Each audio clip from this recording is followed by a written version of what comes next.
The dim glow of hyperspace faded as Jackson Morrow's ship, the Wanderer, dropped back into normal space. Before him loomed Ithrag 9, the forbidden planet, shrouded in swirling gas clouds that reflected the cold light of a dying sun. The planet was a mystery even to the galaxy's most advanced species, avoided by explorers, feared by the Syndicate, and dismissed as a place of death by every sensible sentient being. But Jackson wasn't known for being sensible. He adjusted the flight controls, eyes scanning the planet below through the thick, scratched viewport. There was nothing welcoming about Ithrag 9. The jagged cliffs, barren surface, and perpetual mists were enough to make even the most daring pilot think twice about landing. But Jackson's curiosity outweighed his fear. "This is a mistake," muttered the ship's onboard AI, a glitchy relic named Orin who had seen better days. Jackson smirked. "You said the same thing about Kragan V, and we came out with enough credits to buy this ship."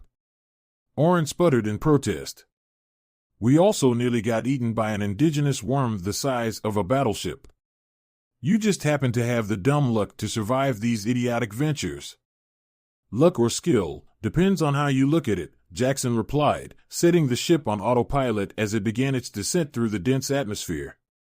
The hull groaned under the pressure of Ithrag 9's gravitational pull, the shields crackling with energy as they fought against the planet's volatile air.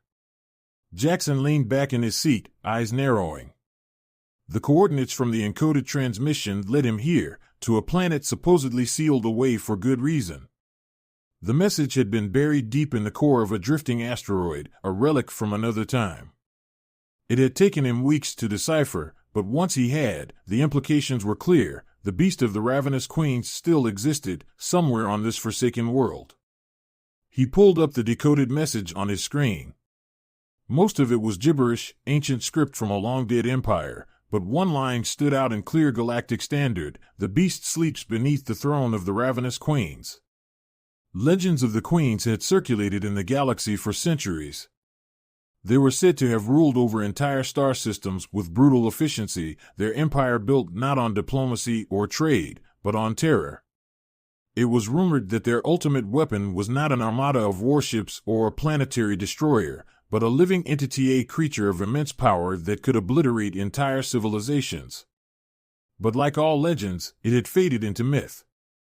Jackson didn't believe in fairy tales. But he believed in profit. If the beast was real and he could find it, or worse, if someone else found it first, it would be the biggest discovery of his career. "Just get in, check the ruins, and get out," Jackson muttered to himself as the Wanderer broke through the final layers of the atmosphere. The planet's surface came into view, an endless wasteland of jagged mountains and ash-colored deserts. In the distance, a sprawling black structure rose from the land like a scar, the ancient palace of the Ravenous Queens. Orin's voice crackled over the comm scanners, are picking up some strange energy readings near the palace. "Not sure what it is, but it's old.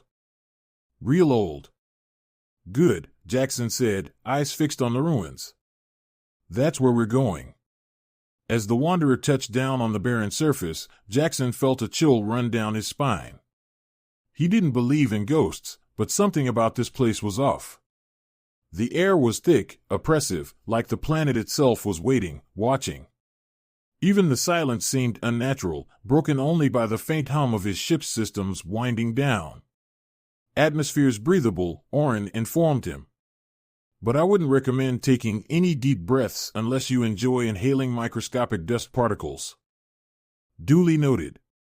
Jackson grabbed his Gear Aid basic survival pack, plasma pistol, and a holoscanner designed to map out ancient ruins and stepped out of the ship. The ground crunched beneath his boots, dry and cracked from centuries of desolation. He scanned the horizon. There was no sign of life, not even the smallest insect or plant. Everything here had died a long time ago. The only thing left standing was the colossal palace, its dark, jagged spires piercing the sky like the bones of a dead god. Jackson's gut tightened as he made his way toward the structure. The air grew heavier the closer he got, and the ruins loomed larger than he expected. The architecture was alien, unlike anything he had seen in his travels. Huge obsidian pillars lined the entrance, each one carved with intricate symbols and strange, almost organic designs. The wind howled through the gaps in the stone, carrying with it a distant echo, as if the ruins themselves were whispering secrets long forgotten. He stepped inside. The interior was vast, cavernous, and cold. The floor was made of the same black stone as the palace exterior, but polished to a sheen that reflected faintly in the dim light filtering through cracks in the ceiling. Massive statues of the queens lined the hall, their faces worn and crumbled, but their eyes seemed to follow him as he passed. Jackson moved deeper into the palace, his holoscanner mapping the walls and pathways as he went. But something felt wrong. The deeper he ventured, the more he felt like he was being drawn somewhere not by his own curiosity, but by some unseen force. At the far end of the great hall, he came upon a massive stone door, sealed shut. His scanner lit up, detecting a strange energy signature behind it, powerful, ancient, and growing stronger the closer he got. His heart raced. This had to be it. Jackson placed his hand on the cold stone, feeling the hum of energy vibrating through his fingertips. As if in response, the door began to shift, groaning as it slowly slid open, revealing a dark, gaping passage beyond. The air coming from inside was warm, unnaturally so, and thick with an unidentifiable scent, a mix of earth, decay, and something else. Something alive. As Jackson stepped forward, a faint growl echoed from the depths of the passage. He froze. "This is a bad idea," Orin's voice whispered over his comm. Jackson took a deep breath, his grip tightening on his pistol. Maybe. But we didn't come all this way to turn back now. With one last glance at the fading light of the entrance, Jackson stepped into the darkness. Jackson's breath echoed in the silence as he descended deeper into the dark passage.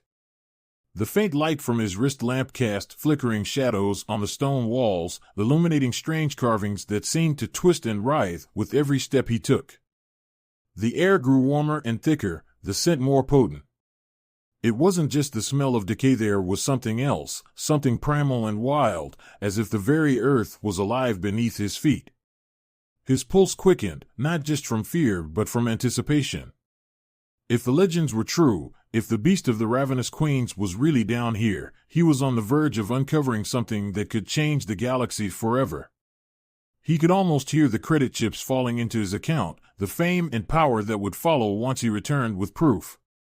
But the growl still echoed in his mind, a low, rumbling sound that had vibrated through his bones. Something was alive down here, something ancient, and it wasn't happy.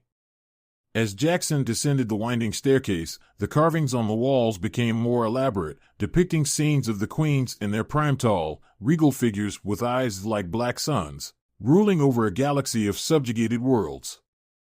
And always, beside them, was the beast. At first, it appeared as a shadowy presence, an indistinct form hovering behind their thrones. But as the carvings continued, the beast became more defined, a massive creature with sleek, black scales and eyes that blazed with a terrible intelligence. The final image was the most chilling. It showed the queens, their faces contorted with fear, as they chained the beast beneath the palace, its eyes glowing with rage and betrayal. The carving's detail was so lifelike, Jackson could almost feel the raw emotion etched into the stone. They were afraid of it, he whispered to himself, his voice barely audible in the oppressive silence. Afraid of their own creation. Orin's voice crackled in his ear, though weaker now due to the interference from the ancient energy fields. "I told you this was a bad idea. You're walking into a tomb, and whatever's buried down here is best left alone." Jackson ignored the AI's warning, pressing on as the passageway opened into a massive underground chamber. His wrist lamp flickered, struggling to penetrate the darkness that clung to the walls like a living thing. In the center of the room stood a massive stone platform, ringed by broken pillars and covered in dust. But it wasn't the platform that caught his attention, it was the pit in the middle. The pit was enormous, at least 20 meters across, its edges smooth and unnaturally precise. A deep, oppressive hum seemed to rise from its depths, vibrating the very air. Jackson approached the edge cautiously, his heart pounding in his chest. The growl he had heard before was louder now, a rhythmic, almost hypnotic rumble that rose and fell like the breathing of a sleeping giant. He peered over the edge into the blackness, but it was too deep for his lamp to penetrate. His fingers hovered over the controls on his holoscanner, but before he could activate it, the pit shifted. Jackson jerked back as a wave of warm air rushed up from the darkness, carrying with it that same scent, earthy, raw, and alive. The hum grew louder, vibrating the stone beneath his feet. And then, a voice soft, ethereal, and chilling echoed through the chamber. Only a foolish human would come here. Jackson spun around, his pistol already in hand, but the chamber appeared empty. His eyes darted to the shadows cast by the broken pillars, but nothing moved. The voice came again, this time from the darkness itself, silky and mocking. I can smell your fear, little one. And yet, you came anyway. Why? Jackson's grip tightened on the pistol as he tried to locate the source of the voice. Who's there? He called out, his voice steadier than he felt. A shape began to emerge from the shadows, stepping gracefully into the faint beam of his wrist lamp. It was a woman. Or at least, she appeared to be. Her skin was pale and translucent, almost glowing in the darkness, and she wore a tattered robe of dark silks that seemed to shift and shimmer with every movement. Her eyes, however, were what unsettled him the most. They were black, bottomless voids, like the carvings of the ravenous queens he had seen on the walls. I am Lyra, she said, her voice dripping with amusement. And you, human, have wandered into the domain of the ravenous queens. Jackson took a step back, his mind racing. You're one of them? Lyra smiled, though there was no warmth in it. In a way. I am what remains of them, a guardian left behind to ensure that no one disturbs what lies beneath. She glided closer, her feet never seeming to touch the ground. Jackson could feel the temperature drop as she approached, the warmth from the pit dissipating, replaced by a bone-deep chill. His instinct screamed at him to run, but he forced himself to stand his ground.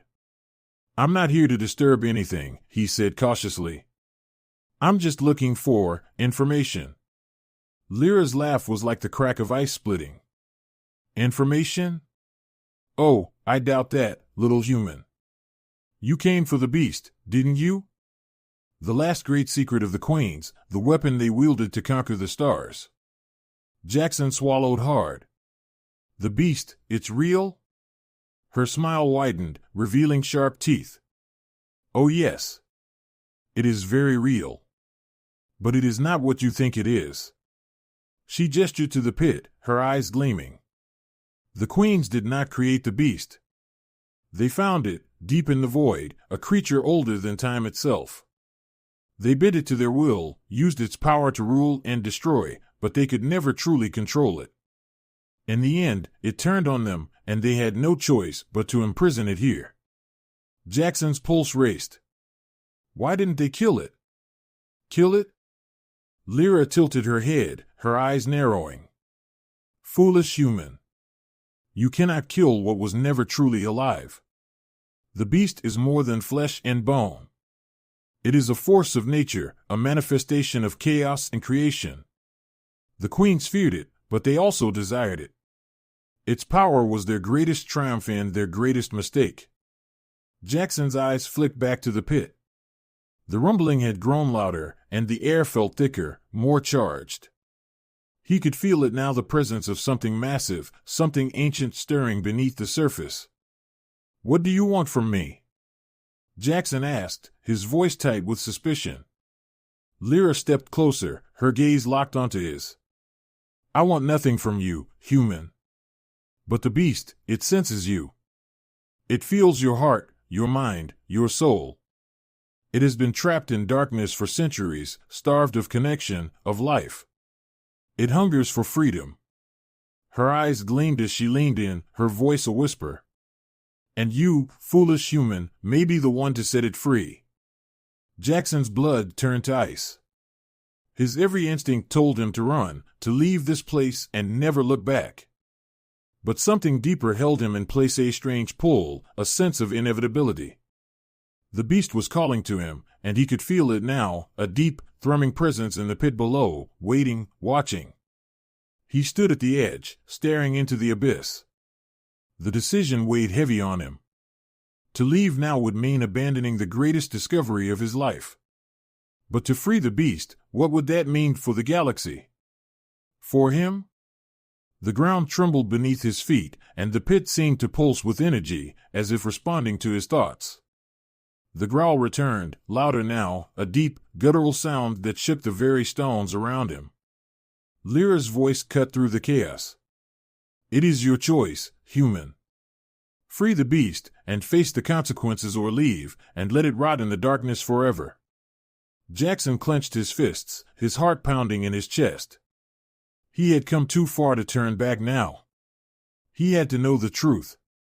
With one final glance at Lyra's cold, unreadable face, Jackson stepped forward. He was about to free the beast. The air felt heavier as Jackson stood at the edge of the pit, staring into its inky depths. Lyra watched him with a silent, unnerving intensity, her void-like eyes gleaming with anticipation. The pit itself pulsed with a strange, rhythmic energy, as though something colossal was stirring deep below, slowly waking from its ancient slumber. Every breath Jackson took seemed to pull him closer to a decision he wasn't sure he wanted to make. You feel it, don't you? Lyra whispered, her voice barely audible above the low hum emanating from the pit. The beast is alive, waiting for release. It senses your presence, your potential. Jackson hesitated, his mind racing. The story she had told him was unbelievable, yet the evidence was all around him: the carvings, the ancient ruins, the oppressive weight of something vast and powerful hidden beneath his feet.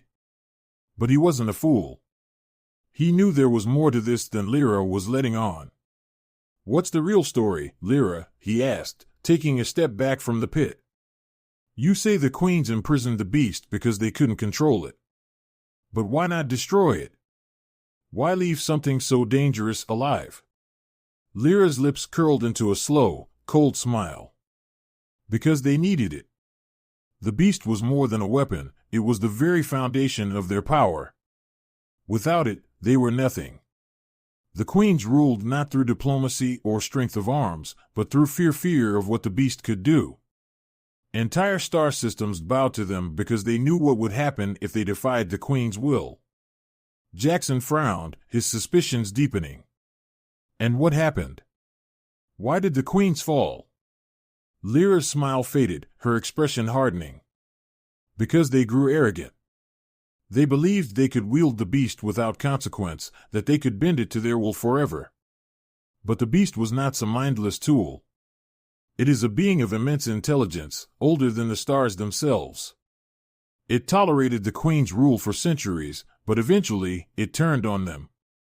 In its rage, it destroyed entire planets, laying waste to everything the queens had built. Jackson felt a chill run down his spine. So they imprisoned it here. They had no choice, Lyra replied, her voice growing colder. The beast was too powerful to kill, but even they couldn't fully control it. So they sealed it beneath their palace, binding it with ancient technology and spells that even they barely understood. They thought they could contain its wrath. But they were wrong. Jackson's heart pounded as he processed her words. If they were wrong, then what's to stop it from doing the same thing again? Why should I help you release it? Lyra's gaze intensified, her eyes gleaming with a mixture of desperation and hunger. Because you are different, Jackson. The queens were conquerors, driven by greed and lust for power. You are not like them. The beast can sense that. It knows you seek knowledge, not control. It can bond with you, listen to you. Her voice softened, becoming almost pleading. It has been trapped in darkness for centuries, its mind fractured by isolation and betrayal. But if you free it, if you show it that not all sentients are like the queens, it can be reasoned with. You can restore its sanity. Jackson's skepticism flared. And how do you know all this? You said you were just a guardian. How do you know what the beast is thinking, what it wants? Lyra's face darkened, her eyes narrowing. For a moment, her ethereal beauty faded, revealing something far more ancient and dangerous beneath the surface. Because I am not just a guardian, Jackson. I was one of the queens. Jackson's blood ran cold. Lyra stepped closer, her voice low and venomous. I was the youngest of them, left behind to watch over the beast when they imprisoned it. My sisters fled, scattering across the galaxy, leaving me to rot here with the creatures they could not control. Over the centuries, I came to understand the truth: the beast was never meant to be a slave. It was our equal. Our partner, but we pushed it too far. She looked into Jackson's eyes, her expression filled with bitter regret. I've had centuries to think about what we did. And I know now that the beast can be reasoned with, but only by someone it doesn't see as an enemy. Jackson's mind reeled. She was one of them, one of the legendary Ravenous queens. The very beings who had used the beast to subjugate entire star systems. And yet, there was a flicker of sincerity in her words, a depth of remorse that made him pause. "And what do you get out of this?" he asked, his voice steady despite the whirlwind of thoughts in his head. "You want to free the beast, fine. But what do you want?" Lyra's expression turned distant, her eyes softening. "Freedom. I have been bound to this place for millennia, tethered by the same spells that keep the beast imprisoned. If you free it, I will be free too." Her gaze flickered, as if she were seeing something far away. "I am tired, Jackson. Tired of this place, of the endless waiting. I want to leave, to see the stars again. To be free of this burden." Jackson's grip on his pistol loosened slightly. He could see it now, the weight of centuries pressing down on her, the endless isolation that had driven her to the edge. But still, he couldn't shake the feeling that something wasn't right. He looked back at the pit, where the rumbling had grown louder, more insistent. The beast was stirring, and whatever lay beneath that surface was not going to be easily controlled. "You expect me to believe that I can just talk to it? Convince it not to destroy everything in its path?" Jackson asked, his voice edged with disbelief. Lyra stepped closer, her voice barely above a whisper. "Not control, Jackson. Trust. The beast has been alone for so long, betrayed by those it once served. But it knows you are different. It senses the difference in your mind, in your heart. You are not like the others."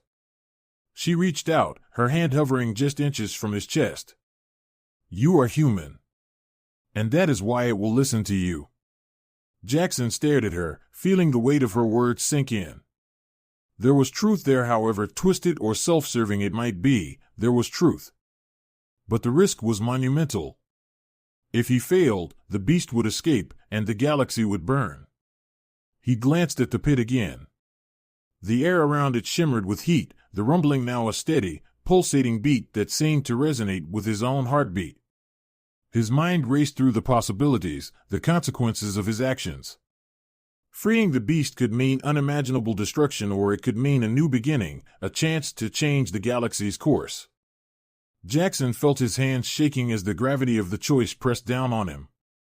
The quiet hum of the chamber, the distant growl of the beast, the cold, calculating gaze of Lyra, they all seemed to merge into a single, overwhelming force pulling him toward the edge. With a deep breath, he made his decision.